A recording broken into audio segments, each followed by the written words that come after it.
أشهد أن لا إله إلا الله وحده لا شريك له وأشهد أن محمدا عبده ورسوله أما بعد فأعوذ بالله من الشيطان الرجيم بسم الله الرحمن الرحيم الحمد لله رب العالمين الرحمن الرحيم مالك يوم الدين إياك نعبد وإياك نستعين اهدنا الصراط المستقيم صراط الذين أنعمت عليهم غير المغضوب عليهم ولا الضالين. Allah bude njegov pomagač je rekao da u prošloj hudbi je govorio u vezi nesporazuma između Ebu Džehela i Utbe i različitog mišljenja u vezi znači borbe. Kada je znači Utba čuo šta je Ebu Džehel rekao, on je rekao da će učestvovati u toj borbi i onda tako se i desila borba. U detaljima u vezi ovoga se kaže da Utba bin Rabija je krenuo između svog brata Šejba bin Rabija i njegovog sina Velid bin Utba i prošli su naprijed i tražili su dvoboj. Hazreti Ali radijallahu anhu prenosi da je Utba bin Rabija izašao i pratili su ga njegov sin i brat i pitali su ko će da se bori protiv njih. Neki mladići Ensarije su rekli da će oni da se bore protiv njih. Tada je Utba rekao ili upitao ko su oni. Oni su odgovorili. Utba je tad odgovorio: mi nemamo ništa s vama, mi želimo da se borimo protiv naših amidža i njihovih sinova. To jeste, oni su samo željeli da se bore protiv Mekanlija, a ne Ensarija, i to iz Kurejšija. I onda je rekao: o Muhammede sallallahu alejhi ve sellem, i pošalji nama protiv nas da se bore oni naši koji su nam ravni. Tada je poslanik sallallahu alejhi ve sellem rekao: o Hamza, izađi naprijed. O Ali, ustani i idi naprijed. I o Ubejda bin Harith, idi naprijed. Hazreti Hamza radijallahu anhu je bio amidža poslanika sallallahu alejhi ve sellem, Ali je bio njegov amidžić i Ubejda. Hazreti Ali kaže: Hamza je krenuo prema Utbi, ja sam krenuo prema Šejba. Hazreti Ubejda i Velid su se borili i oba dvojica su bili ranjeni. Kaže: kad smo završili svoj dvoboj, onda smo se okrenuli i pomogli, borili smo se protiv Velida i ubili smo ga. Hazreti Ali i Hamza radijallahu anhu, oni su ubili znači svoje protivnike i onda su doveli Hazreti Ubejdu nazad. On je već bio, njegova noga je bila ranjena. Kad su ga doveli poslaniku sallallahu alejhi ve sellem, on je rekao: Allahov poslaniče, zar ja nisam šehid? Poslanik sallallahu alejhi ve sellem je rekao: ti si zaista šehid. Hazreti Ubejda nije se oporavio od svoje rane i preminuo je kad su se vraćali iz bitke na Bedru. U vezi Ubejda bin Haris spominje se u hadisu kada je znači bio ranjen, znači ashabi su ga donijeli nazad. Kad su ga doveli k poslaniku sallallahu alejhi ve sellem i stavili ga pored njega, Poslanik sallallahu alejhi ve sellem je stavio svoju nogu ispod Ubejdine. Ubejda je rekao: o Allahu poslaniče, da je Ebu Talib danas živ, znao bi da sam ja najviše kao predan njegovim riječima. I onda je izrecitovao neke stihove Ebu Taliba. Prijevod tih stihova je: tako mi Allahove kuće, slagali ste da će Muhammed biti ostavljen sam. Do sad ga nismo pobijedili s našim kopljem i strijelama. Slagali ste da ćemo mi njega dati vama. Za to da postignete to, morat ćete da kročite preko naših mrtvih tijela. U tom vremenu nećemo se osvrtati ni na naše sinove i kćeri. Tada je poslanik sallallahu alejhi ve sellem rekao: ja sam svjedok da si ti zaista šehid. Spomenuta je molitva Ebu Džehela kada su se dvije armije suprotstavile, da se tad, znači prije borbe, Ebu Džehel molio, rekao je: o Bože, da nas uništi one koji prekidaju rodbinske veze i oni koji govore u vezi onoga što mi nikad nismo čuli. U vezi ovoga obećani Mesija alejhi selam piše: u toku bitke na Bedru čovjek koji se zvao Amr bin Hišam, koji je poslije bio poznat kao Ebu Džehel, koji je bio poglavica i vodič Kurejšija, se molio na sljedeći način.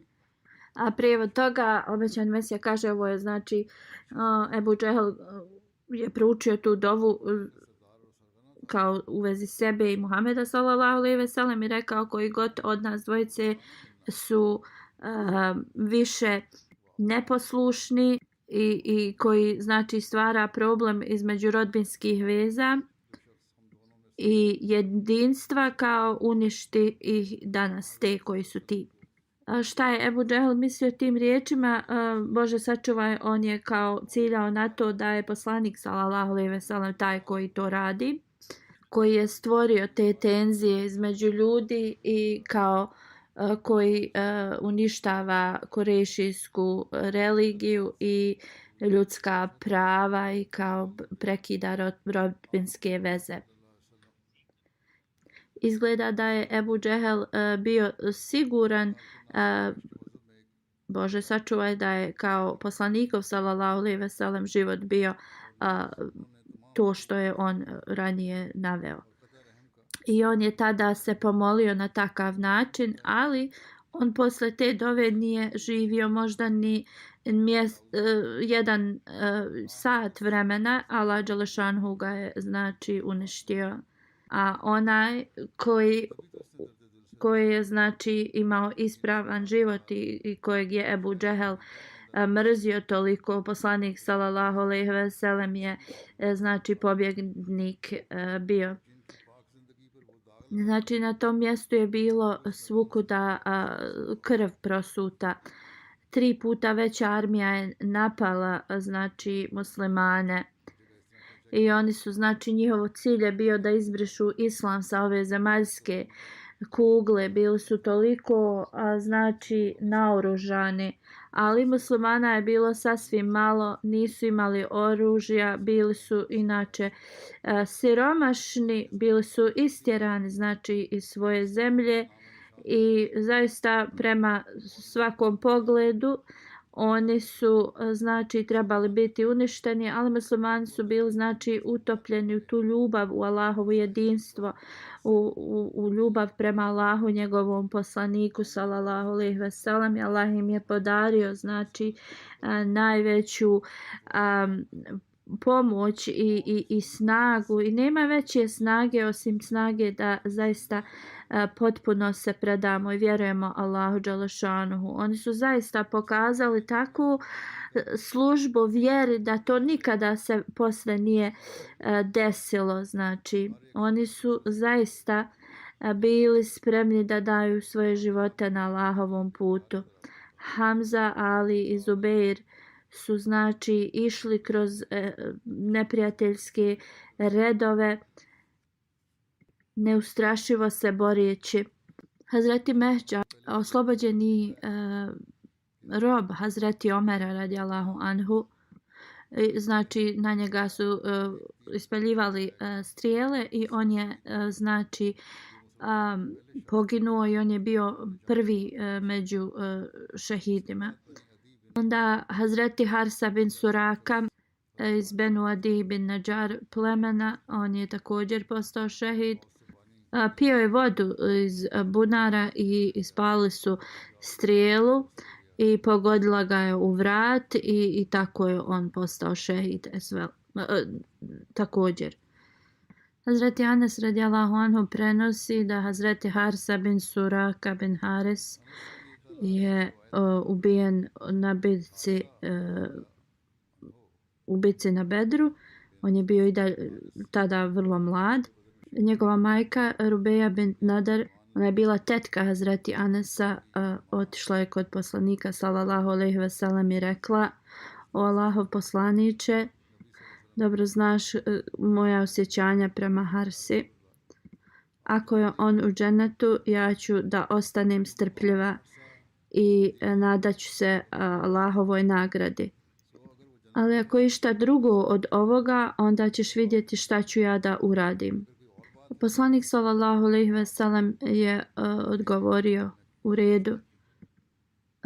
Da li si ti kao poludila, zar postoji samo jedan dženet, a tvoj sin je u dženetul Firdaus? Zapisano je u vezi znači napora i naklonjenja prema džihadu od ashaba da poslanik sallallahu alejhi ve sellem je rekao: kogod danas se bude borio sa strpljenjem i bude se nadao znači pobjedi bez bježanja, Allah će ih uvesti u džennet.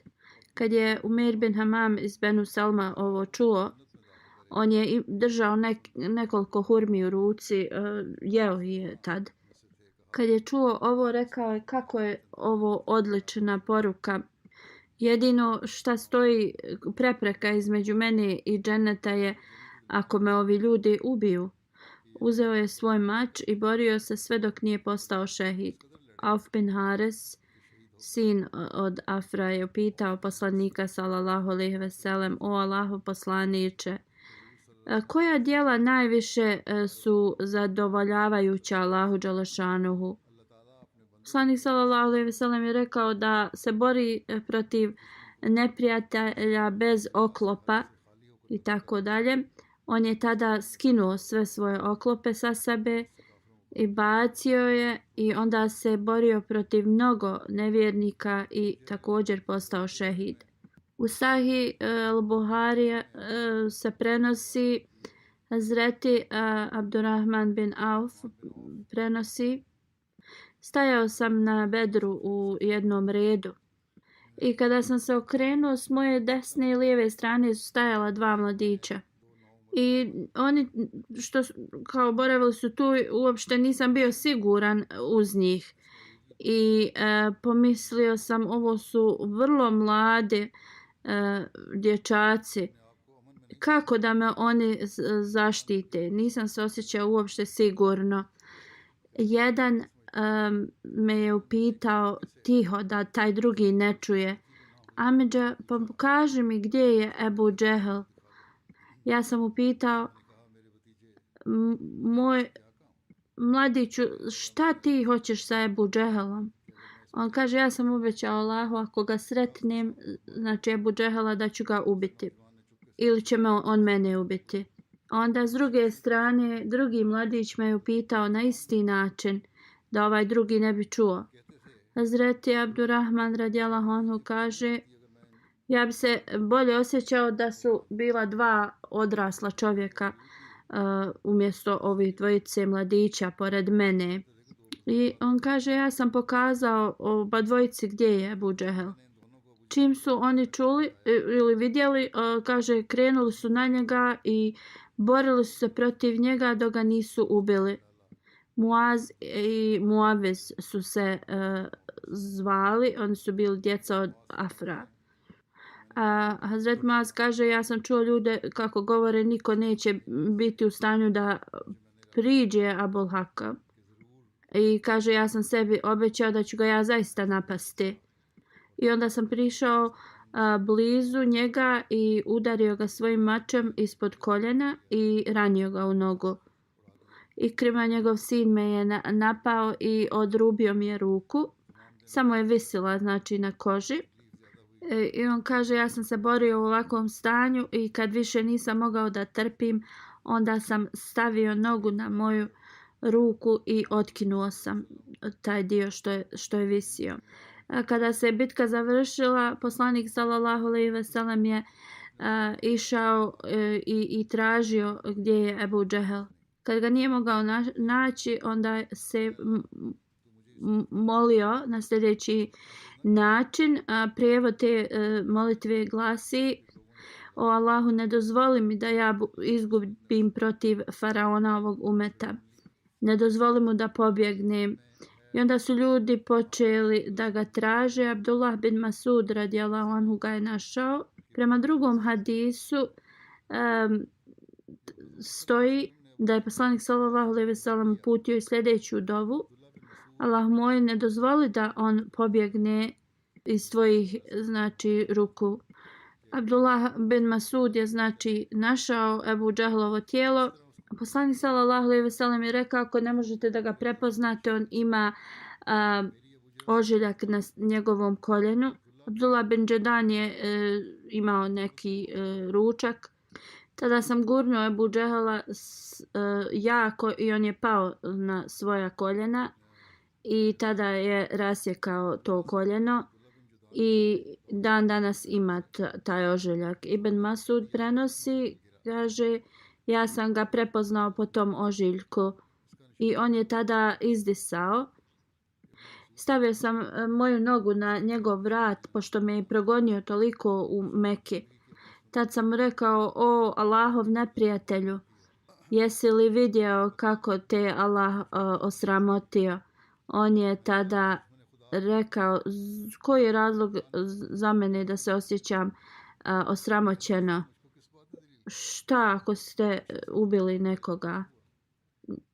Kako god, da li si ikada ubio nekoga ko ima veći status od mene? Reci mi, ko je pobjednik u borbi?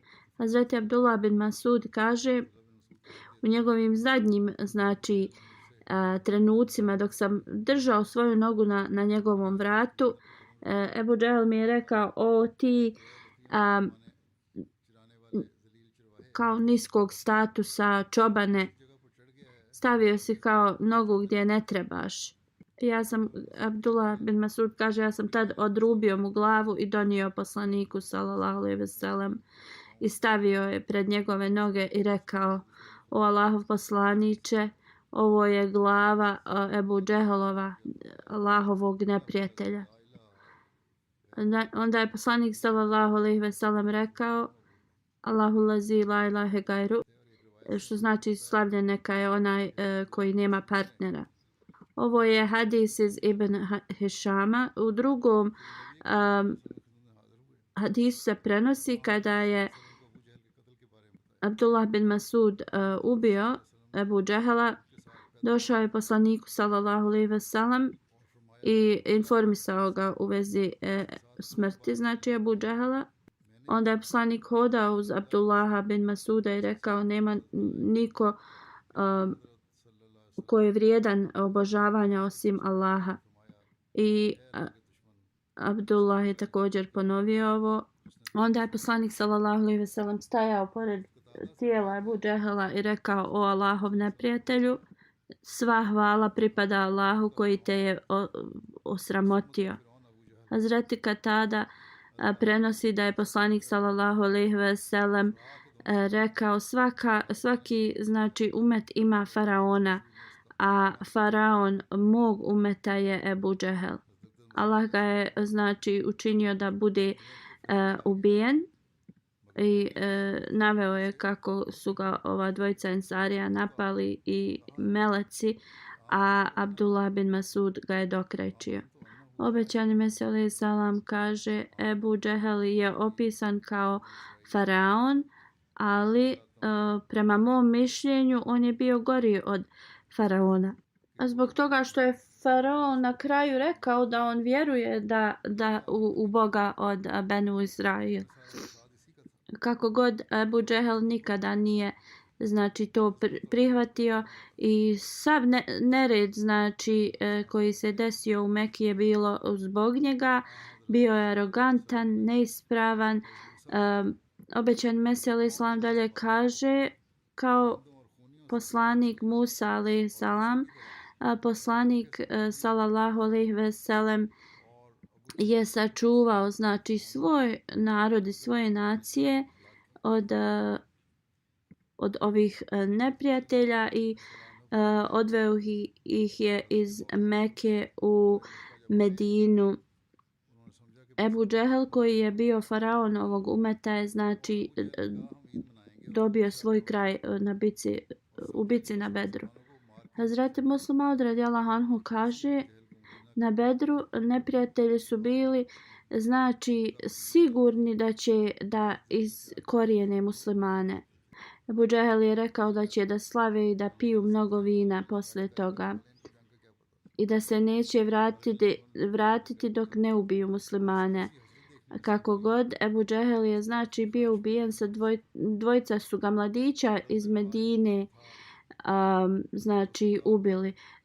Nevjernici iz Meke su smatrali ljude iz Medine kao vrlo niska klasa ljudi i zvali bi ih farmerima i da ti ljudi samo kao znaju uzgajati povrće, da uopšte ne znaju se boriti i slično. Kako god ova dvojica znači omladinaca su ga ubili i njegova zadnja želja nije znači bila ispunjena. Tradicija Arapa je bila ako bilo koji vođa znači bude ubijen u ratu, njihova glava kao kad se odrubljuje sa vratom, da čitav vrat bude uz glavu. I to je kao služilo da svak zna da je neki vođa ili poglavica bio ubijen na taj način. Abdullah bin Masud ga je našao dok je bio znači ranjen i izdusao je zadnje uzdahe. I Abdullah bin Masud tad je pitao Ebu Džehela i on je rekao ni za šta mi nije žao, ni za šta se kao ne kaje, osim što mu je krivo što su ga dvojica farmera, dvojica mladića iz tog naroda kao u to stanje doveli. I Abdullah ga je upitao da li imaš ikakvu zadnju želju.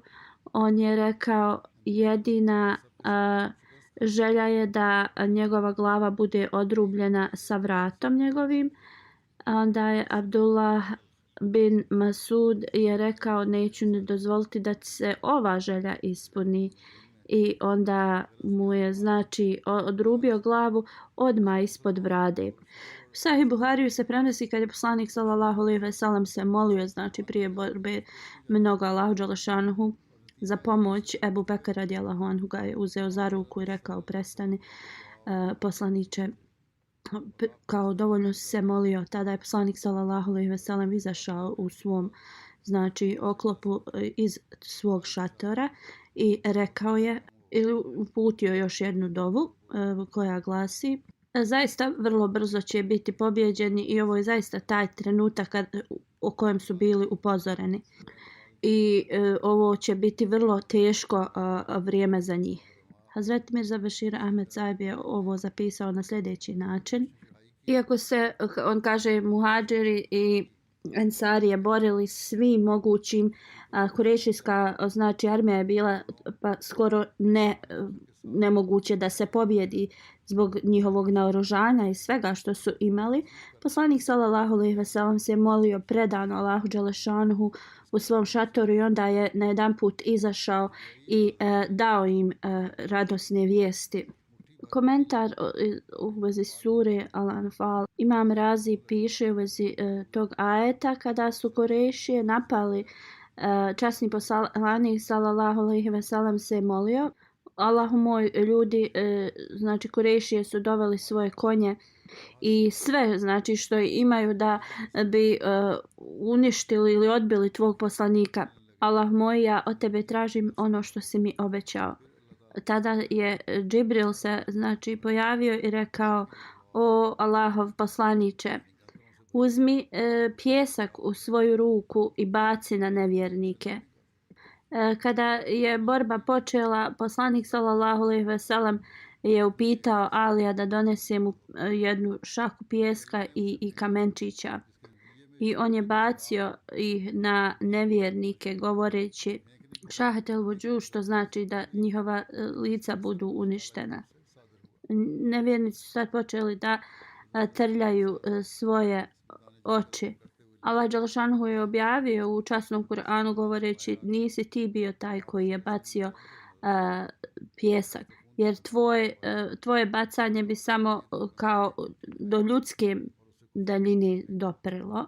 Allah dželešanu je bacio na njih i tada je taj pjesak ušao u njihove oči. Iako je poslanik sallallahu alejhi ve sellem to uradio, znači Allah dželešanu je zaista to manifestovao i to je doprlo do njih. Hazreti Mirza Bešir Ahmed Sahib u vezi borbe piše: posle kad je bacio ovaj pjesak i kamenčiće, poslanik sallallahu alejhi ve sellem je zvao svoje ashabe i rekao da jako napadnu. I kada je poslanikov glas znači doprio do njihovih ušiju, oni su samo uzvikivali, veličali Allaha i krenuli znači odmah naprijed. Kada je poslanik sallallahu alejhi ve sellem samo što je bacio tu iz svoje ruke, znači toliki je vjetar krenuo da se u znači nevjerničkim očima našlo pjesak i kamenje i prašina. Onda je poslanik sallallahu alejhi ve sellem rekao: ovo je armija Allahovih meleka koji su došli znači sa Allahovim naređenjem da nam pomognu. U nekim hadisima se kaže da u to vrijeme kao neki ljudi su i vidjeli ove meleke i znači kada je vjetar krenuo da puše i muslimani su u isto vrijeme napali, onda su Kurešije počeli da slabe i panika se znači desila u njihovoj armiji i vrlo brzo su se znači razbježali.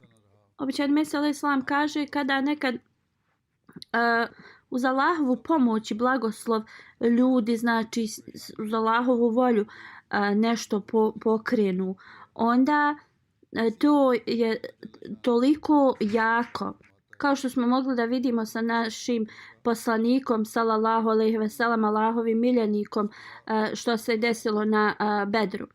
Znači na takav način da Allah dželešanu, kad je poslanik sallallahu alejhi ve sellem bacio to iz svoje ruke, znači Allahovom moći i voljom, da svaki nevjernik je osjetio kroz taj vjetar u svojim očima pjesak. Postali su skoro da su slijepe. Ovo je znači Allahovo čudo koje se znači i pomoć od Allaha dželešanhu spomenuta znači u tom ajetu. Kada si bacio znači to pjesak i kamenčiće, nisi to ti, već Allah dželešanhu da je to bacio. Drugim riječima, znači Allahova moć se manifestirala, ne ljudska. Znači vrlo brzo posle toga nevjernici su izgubili, bili su u velikoj panici i pobjegli su, znači muslimani su ih pobjedili. Kada su nevjernici znači odustali od borbe i predali se i bacili svoje oružje, onda su muslimani počeli da ih zarobljavaju. Hazreti Sad je gledao taj prizor sa nezadovoljstvom. Poslanik sallallahu alejhi ve sellem je to vidio na njemu. Poslanik sallallahu alejhi ve sellem mu se obratio i rekao: o Sad, izgleda kao da nisi zadovoljan da se oni zarobe. ovi nevjernici. On je rekao, tačno, Allahov poslaniče, ovo je naša prva borba i pobjeda protiv nevjernika. Moje mišljenje je da je bolje da ih što više ubijemo nego da ih držimo žive. Allah dželešanu u časnom Kur'anu kaže u vezi znači meleka koji su se spustili u toku borbe. Prijevod toga ajeta kada se zatražio pomoć od Allaha i on ti je odgovorio ja ću ti pomoći sa 1000 meleka koji će da idu jedan iza drugog.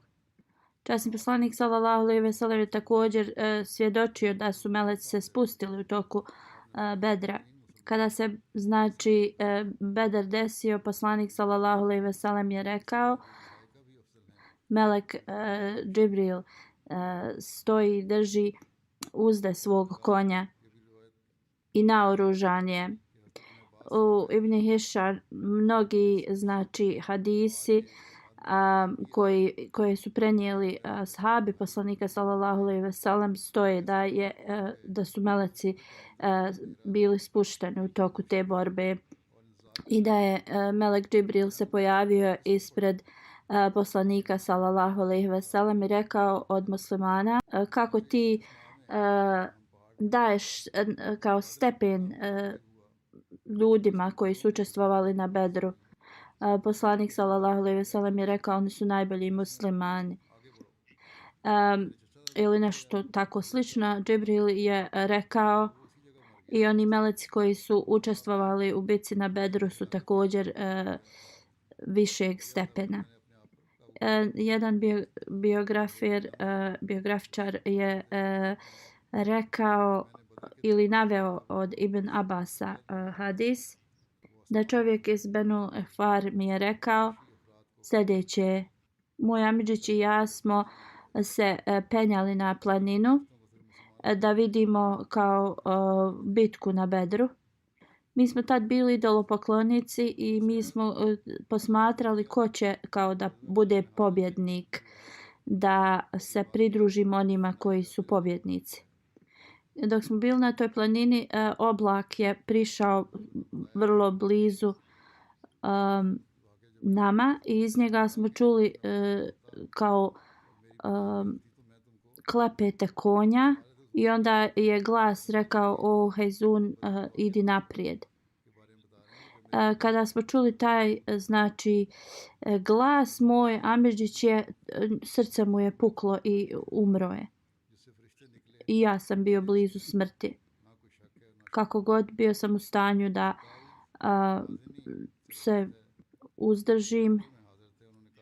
Suhejl bin Amr koji je bio nevjernik u to vrijeme kaže: na dan Bedra vidio sam ljude u bijelu koji jašu na bijelim i crnim konjima.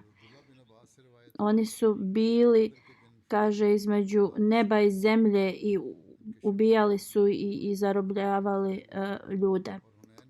I nije samo da su muslimani znači bili svjedoci spuštanja meleka u bitci na Bedru i nevjernici su vidjeli. Ebu Sejd Malik bin Rabija koji je bio na Bedru prenosi kada je izgubio svoj vid, kaže poslije znači kad je izgubio vid, ovo je on rekao, nešto je govorio u vezi Bedra i rekao je u toku Bedra on nije bio tad izgubio vid. Da imam kao svoj vid, ja bih vam zaista otišao i pokazao dolinu odakle su meleci se pojavili. I nisam uopšte zbunjen u vezi ovoga. Ebu Davud Mazeni koji je bio na Bedru kaže: na dan Bedra sam išao za nekim nevjernikom, napao sam ga. Kad na jedan put sam vidio da mu je glava bila odrubljena prije nego što je moj mač stigao do njega i ja sam shvatio da ga je neko drugi ubio. Hazreti Abdullah bin Abbas kaže: na dan Bedra meleci su kaže bili prepoznati sa svojim bijelim turbanima i dio turbana je bio na njihovim kao niz leđa im je bio zadnji onaj kraj turbana. A na Huneinu su imali crvene turbane. Hazreti Ali radijallahu anhu prenosi turbani su kao arapske krune. I na dan Bedra meleci su nosili bijele turbane. Džibril je imao žuti turban. Hazreti Ibn Abbas radijallahu anhu prenosi da meleci se nisu borili ni u kojoj drugoj borbi osim na Bedru. U drugim borbama bi samo bili prisutni da se vide veći brojevi, ali nisu se borili protiv nikoga. Ovo je iz Sirat ibn Hišam. Neki ljudi misle da spuštanje meleka je bilo kao za ljude kao radosne vijesti i da im daju kao neki utočište i da meleci nisu kao učestvovali u ratu. Ali ovo ide protiv autentičnih hadisa. Dokazano je kroz autentične hadise da su meleci prisustvovali u borbi. Neki govore kao jedan melek je bio dovoljan da pomogne, zašto hiljadama da se spusti. Imam Ibn Kesir, on je naveo iz Muslima i Buharija hadise i onda on komentariše na to. Melec, znači informacija spuštanja tih meleka, to su bile radosne vijesti za muslimane. Allah dželešanu je mogao i bez ovoga znači da pomogne muslimanima.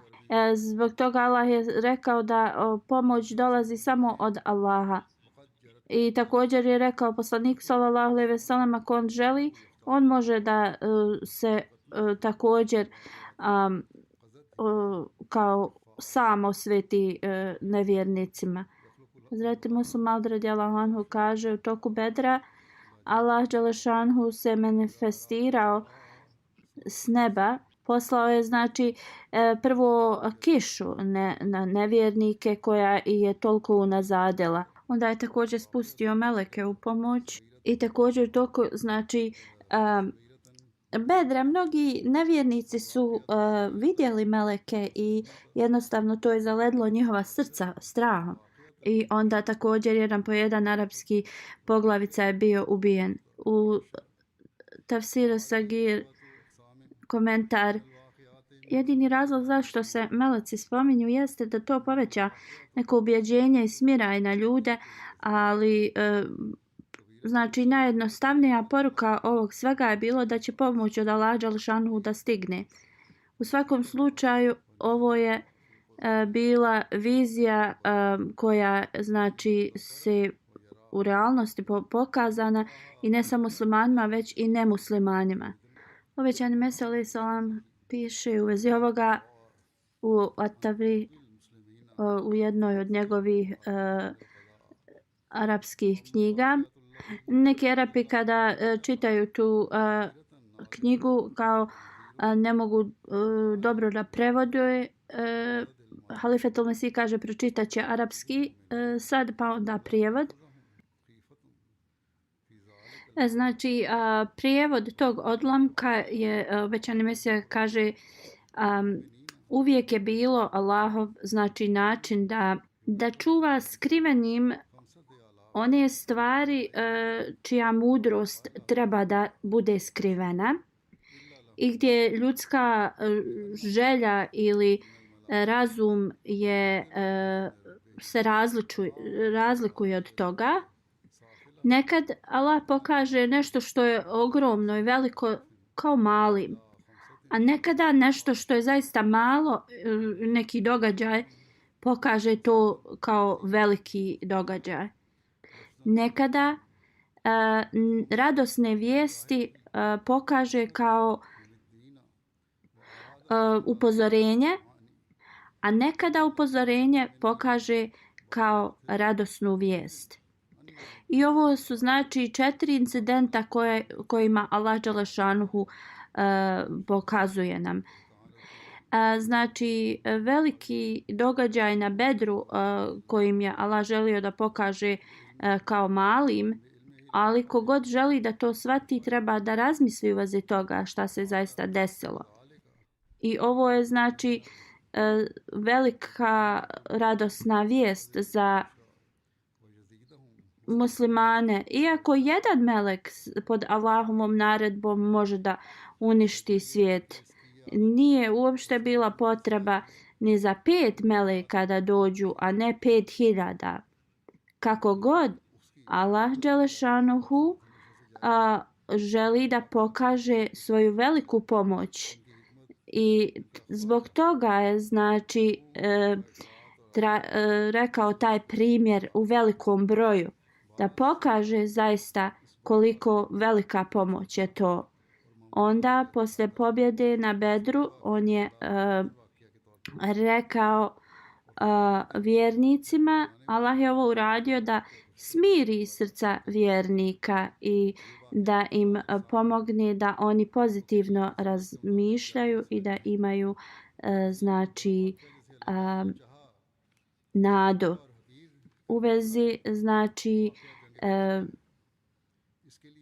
pobjede nad nevjernicima, da posle nekoliko znači trenutaka ta nevjernička armija je samo pokazivala znake poraza. Oni su bili vrlo neorganizovani. Muslimani su ih znači pratili, ubijali ih dok nisu bili poraženi. U jednom hadisu se spominje da je ovo bila znači jedna velika sramotna poraz za nevjernike, a ogromna manifestacija pobjede za muslimane. 14 muslimana je bilo ubijeno, 6 muhadžira i 8 ensarija. Nevjernici, 70 njihovih je bilo ubijeno, 70 je bilo zarobljeno, a mnogo njih je bilo znači tih ubijenih koji su bili istaknuti poglavice i njihove kurejšije. Znači ashabija je bilo 14 koji su postali šehidi na Bedru, kao što sam spomenuo to. Ubejda bin Haris bin Mutalib, to su lista muhadžira koji su postali šehidi. Umir bin Abi Vakas, Zušel Malin, Umir bin Amr, drugim riječima, Akil bin Bakir, Mihđa, oslobođeni rob Omera bin Hataba radijallahu anhu, Safwan bin Bejda. Od ensarija su bili Saad bin Hajsema, Mubešir bin Abdel Munzer, Jezid bin Haris, Umir bin Humam, Rafi bin Mualla, Harsa bin Suraka. Znači, idolopoklonika je bilo 70 koji su izgubili živote. Kao što je spomenuto, mnoštvo njih su bili poglavice iz Kurejšija. Neki istaknuti su bili Hanzala bin Abi Sufjan, Haris bin Hadrami, Ahmar bin Hadrami, Ubejd bin Said, Az bin Said bin Alas, Uqba bin Abi Mu'aid, Utba bin Rabija, Šejba bin Rabija, Velid bin Utba bin Rabija, Haris bin Ar bin Abdel Mahtari, As bin Hisham, Nadar bin Haris, Abul As bin Qais. As bin Hisham je 2 puta spomenuti, ili su to 2 različita bili. Umeja bin Halaf, Ebu Džehel, Amar bin Hisham je njegovo pravo ime bilo. Oni mnoštvo njih je bilo ti koji su progonili muslimane i poslanika sallallahu alejhi ve sellem u Mekki. Ako Bog da, ostale detalje ću spomenuti u buduće. Želim da vam skrenem pažnju da klanjate, da dovite, upućujete molitve za muslimane iz Palestine, da Allah im olakša, da Allah pomogne onima koji su znači opresirani, da im Allah podari vođe koji će ispuniti njihova prava i ispravno ih upute i da oni se trude da ih sačuvaju od nepravde. Oni prolaze kroz veliku, znači, opresiju i nepravdu i izgleda kao da niko nema da ih zaštiti i uputi. Da se muslimani ujedine, oni mogu da otklone ove znači poteškoće. Slično u Švedskoj i još nekim drugim zemljama, oni koji rade znači loše, im je dato da mogu da rade šta god žele i to dolazi uz taj slobodu govora, zakon i slobodu religije. I ti ljudi, znači, kroz ovaj zakon koji im odobrava, oni sa tim stvarima koje rade, znači, povređuju mnoge, znači, sentimente i emocije muslimana. Znači, njihova djela su tako loša, oni, znači, oduzimaju čast časnog Kur'ana ili govore, znači, vulgarnim jezikom protiv poslanika sallallahu alejhi ve sellem. Allah dželešanu je taj koji može da ih uništi. I za ovo muslimanske vlade su znači za odgovarat zbog njihovog neujedinjenja. I ove protiv islamske organizacije, znači, rade ovo. Da, znači, muslimani odgovore na ovo, oni to odgovore, ali vrlo nemaju nikakav efekt na to. Mnogo se molite za znači muslimanske vođe, lidere i muslimanski umet. Znači, ovdje postoji velika potreba za molitve. Situacija također u Francuskoj, muslimani su, znači, target. A također na koji način muslimani odgovaraju na ovo je pogrešno i oni koji im pomažu. Ništa se ne može postići kroz stvarajući još veći nemir. Muslimani trebaju da se ponašaju prema islamskom učenju. Kada njihova riječi i djela budu prema islamskom učenju, jedino tada će biti uspješni. U svakom slučaju mi se možemo samo moliti. Znači, molite se mnogo za muslimanski svijet i svijet generalno, da Allah dželešanhu zaštiti sve od nepravdi i uspostavi mir i harmoniju u cijelom svijetu.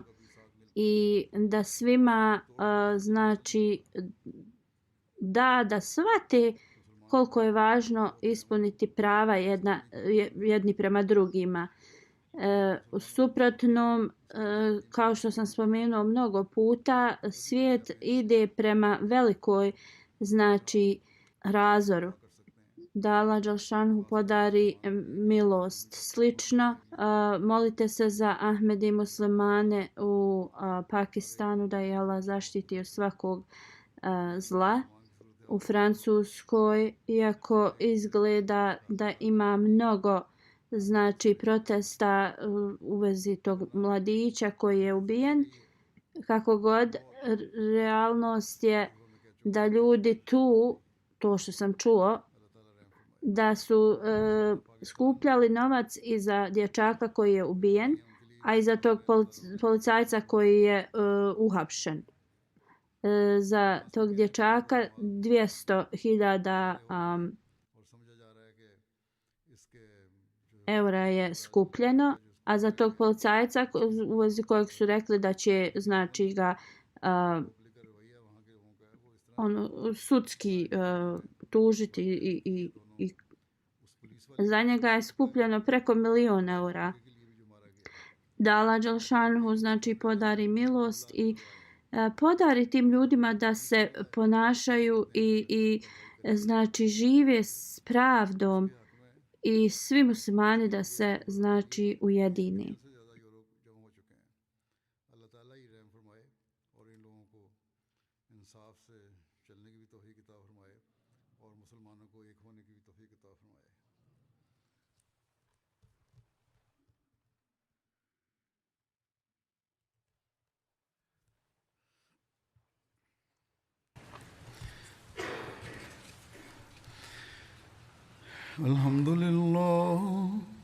الحمد لله نحمده ونستعينه ونستغفره ونؤمن به ونتوكل عليه ونعوذ بالله من شرور أنفسنا ومن سيئات أعمالنا من يهده الله فلا مضل له ومن يضلل فلا هادي له ونشهد أن لا إله إلا الله ونشهد أن محمدا عبده ورسوله عباد الله رحمكم الله إن الله يأمر بالعدل والإحسان وإيتاء ذي القربى وينهى عن الفحشاء والمنكر والبغي يعظكم لعلكم تذكرون اذكروا الله يذكركم وادعوه يستجب لكم ولذكر الله أكبر